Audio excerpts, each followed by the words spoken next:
Hi, welcome to Digging to China. I'm Dong Sheng. Thank you for tuning in. Your support means the world and plays a crucial role in the YouTube algorithm. Liking, sharing, and subscribing not only show your support, but also help YouTube recommend my videos to a broader audience. Thank you very much. Fitch Ratings downgraded China's sovereign credit rating outlook to negative on April 9th. The rationale behind this decision includes the economic slowdown due to the real estate crisis and the increasing financial burden on the Chinese government, exacerbated by mounting debt levels. Do you recall the dramatic event from 4 months ago? In December of last year, Moody's, one of the three major credit rating agencies, took the lead in downgrading China's sovereign credit rating outlook to negative. Prior to this announcement, Moody's deliberately scaled back its operations in China, essentially pulling out of the country, anticipating potential retaliation from Beijing. It was almost akin to a self-imposed exile. Meanwhile, the official Chinese news releases at that time were strongly worded, heavily criticizing Moody's, almost suggesting they were agents of American imperialism, deliberately aiming to undermine China. After the passage of 4 months, another of the three major credit rating agencies, Fitch, has similarly downgraded China's sovereign credit rating outlook to negative. Additionally, the final agency of the trio, Standard & Poor's, has announced its intention to follow suit with a comparable rating adjustment. Should China's credit rating outlook be downgraded by all three of the most authoritative international rating agencies simultaneously, it would undoubtedly spell disaster for the country. Therefore, in this episode, let's delve into the detrimental impacts of such rating downgrades on China. During the previous incident with Moody's, where they withdrew from Beijing before downgrading China's rating, it upsets President Xi Jinping. As a result, the Chinese state media fiercely criticized Moody's, and many domestic supporters saw it as a sign of American imperialism trying to weaken China, branding Moody's as a puppet. However, this time when Fitch followed Moody's lead in downgrading China's rating outlook to negative, Beijing suddenly adopted a more conciliatory stance. Surprisingly, the Ministry of Finance, in an interview with reporters, revealed that they had extensively communicated with Fitch's rating team before the downgrade, though they were unable to persuade them otherwise. This shift in attitude compared to the previous response to Moody's indicates that the Chinese government itself acknowledges the necessity of addressing issues professionally rather than solely relying on tough rhetoric, which may only fuel verbal confrontations among supporters. They understand that to address underlying problems, professional communication is crucial. After all, the negative consequences of a credit rating downgrade ultimately burden the Chinese government, and a mere tough talk won't alleviate the losses. Additionally, the reaction from the Ministry of Finance underscores the importance of credit ratings. If they weren't significant, why would there be extensive efforts to engage in communication? Some may not be familiar with the regulations of these international rating agencies and might believe that China is only facing a downgrade in its credit rating outlook, not the actual credit rating. So the situation may not be too serious. Typically, if all three major rating agencies shift China's sovereign credit rating outlook to negative, there is a strong possibility that within the next 4 to 6 months, China's current A+ rating could be jeopardized and downgraded. Once China's rating drops from A+ to A or lower, the repercussions will undoubtedly be severe. Let's take a look at how the Chinese capital market responds after Fitch rating announcement. Firstly, there has been a substantial outflow of northbound capital from A shares. Many foreign investment funds have stringent investment strategies, with trades often mirroring ratings.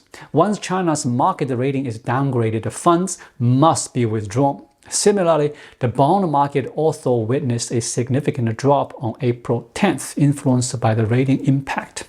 Moreover, there has been a notable decline in the Asia real estate sector. Fitch's rating statement pointed out the drag of the real estate sector on the Chinese economy and the existing debt crisis issues, directly causing a slump in various real estate stocks. Apart from the visible losses, the downgrade of China's sovereign rating will directly affect its credit limit internationally. This includes loan quotas from the World Bank, the allocation of special drawing rights from the International Monetary Fund, and the amount of loans available from foreign financial institutions. This is akin to how individuals apply for loans from banks. The higher your credit score, the more inclined the banks are to offer you higher loan quotas and lower interest rates. Conversely, if your credit score decreases, your loan quotas decrease and your interest rates rise. This is the challenge confronting the Chinese government. If the nation's credit limits are diminished, it will have a ripple effect on numerous Chinese enterprises. As these rating agencies downgrade China's sovereign rating, they will also assess Chinese companies, particularly those in the real estate sector. This will increase the difficulty for Chinese firms to obtain international financing. Now, let's examine the reasons behind Fitch's decision to downgrade China's rating outlook and assess whether they are intentionally portraying a negative outlook for China. The main points raised in Fitch's report revolve around two key issues: China's government debt problem and the challenges within the real estate sector. Let's take a closer look at each of these concerns. The first concern raised by Fitch is regarding fiscal deficits. They project that China's fiscal deficit as a percentage of GDP will increase from 5.8% in 2023 to 7.1% in 2024. In comparison, the median for A-rated countries is only 3%. China's government deficit has remained high since 2020, with an average rate of 3.1% between 2015 and 2019. However, in recent years, it has doubled. This underscores Fitch's apprehension about China's government debt. Additionally, Fitch also critiques China's fiscal policy, suggesting that the measures for fiscal reform lack transparency. Despite a decrease in fiscal revenue in recent years, there hasn't been a corresponding increase in revenue streams, which, with tax cuts and refunds in previous years, along with a significant decline in land sales revenue for local governments, there is inadequate revenue to support increased spending. As a result, the burden falls primarily on the central government to finance expenditures. Fitch's report may be somewhat elusive, particularly concerning fiscal reform. We've previously dedicated an episode to this topic, emphasizing the necessity for fiscal adjustments. Which taxes to increase, which to decrease, where to allocate more spending, and where to cut back. However, China hasn't shown any significant fiscal reforms in this regard. In this aspect, China could indeed take a cue from the US government. President Biden's recently unveiled fiscal budget for 2025 appears quite specific in documentation. It outlines precisely where spending will increase, where revenues will rise, where spending will decrease, where revenue will decline, and ultimately how much the government deficit will decrease after adjustments. This all spelled out clearly. Regardless of whether these plans can be executed, at least there is a plan in place, right? In contrast, the fiscal budget provided by China's Ministry of Finance is largely filled with vague language. We've never seen a clear breakdown of accounts, therefore it's quite unreliable. Fitch's third point revolves around its prediction that China's government debt will continue to rise. By 2024, the country's general government debt, encompassing both central and local government explicit debt, is expected to climb from 56.1% of GDP in 2023 to 61.3%.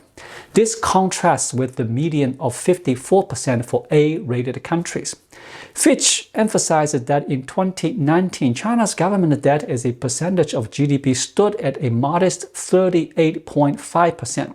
However, in recent years, China has pursued a debt-driven economic strategy to boost GDP, leading to the current ratio of 61.3%. Fitch further projects that this ratio will increase to 64.2% by 2025 and approach 70% by 2028. Essentially, Fitch suggests that China will persist with its debt-fueled economic approach, regardless of the risks, solely to inflate GDP figures through borrowing. Fitch's fourth point concerns local government financing vehicles, LGFVs. Currently, China's government tackles LGFVs by having the fiscal authority take over, thereby converting implicit debt into explicit debt.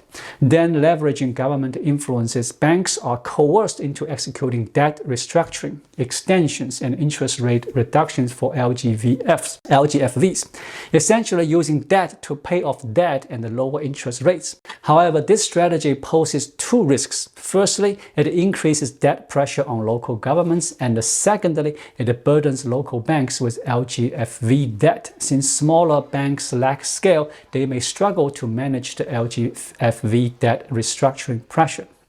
Lastly, Fitch has revised its forecast for China's 2024 GDP growth rate downward from 5.2% to 4.5%. They cite two reasons for this adjustment: ongoing weakness in the real estate market and a sluggish household consumption, indicating persistent deflation in China. Fitch predicts China's CPI to be 0.7% in 2024, possibly rising to 1.3% in 2025. Deflationary pressures which will hinder GDP growth prospects. Interestingly, on April 1st, the World Bank also issued a similar forecast for China's GDP growth rate this year, pegging it at 4.5%. They cited similar reasons, including debt crisis, real estate sector issues, population aging, trade frictions, and other structural challenges, all of which cannot be resolved overnight. In general, whether it's rating agencies or the World Bank, their evaluations of China's economic outlook seem fairly impartial. The issues they raise are genuine, and the nuanced criticism of China's fiscal policies are backed by solid reasoning. I doubt many people in China, apart from a few die-hard nationalist supporters, would view this as deliberate Western intimidation. After all, these rating agencies aren't afraid to downgrade the sovereign ratings of the United States either, highlighting their commitment to objectivity and fairness. However, this feels like a direct slap in the face to Xi Jinping as he continues to envision the internationalization of the renminbi and China's global dominance. The first quarter economic reports painted a rosy picture of China's economy, with GDP growth expected to surpass 5%. Yet, out of nowhere, China's international credit rating sharply declines, revealing the awkwardness of being exposed and receiving a metaphorical slap in the face. As your credit rating keeps dropping, who could still be willing to hold on to your renminbi? Who would be eager to lend money to China? In such a scenario, isn't the dream of renminbi internationalization on the brink of collapse? I've always maintained that Xi Jinping's downfall lies in his obsession with appearances. Prioritizing face over substance will inevitably lead to losing both. As long as the superficial pursuit of the high GDP growth rates persists, China will never successfully manage its debt. Now that the local governments can no longer increase leverage, the burden falls on the central government. However, the more the central government leverages up, the lower the national credit rating will plummet, as there's always a limit to how much leverage can be increased. Here is a playful comparison. A decade ago, Xi Jinping was timidly standing on the second floor as people below urged him, "Chairman Xi, just jump from the second floor, it won't hurt you." Yet he hesitated, afraid and trembling, unwilling to take the leap even from such a modest height. Fast forward to today, and he's now perched on the 10th floor. But what now? Isn't it riskier? Once again, voices below call out, "Chairman Xi, just jump from the 10th floor. I've laid out a cushion for you. You'll only break a few bones at worst. You won't die. Hurry, jump. If you don't seize this chance, there won't be another." However, Xi Jinping still lacks the courage to jump from the second floor, let alone the 10th. So what's next? people simply walk away with the cushion. If he won't leap from the 10th floor, in a couple of more years he will reach the rooftop, beyond even divine intervention. It's best to remove the cushion altogether. This vividly illustrates the reality of the Chinese economy under Xi Jinping's rule. He's riding an elevator straight to the sky, from the 2nd floor a decade ago to the 10th floor now, and soon he'll be at the top, ascending directly to the skies. But he's not alone in this ascent. He's taking all Chinese people along with him, squeezing everyone into this elevator. No one can escape. All are heading skyward together. Thank you for watching. Please like, leave a comment, and subscribe to my channel. Just click the subscribe button right here. I'll see you again shortly. Until then, be well.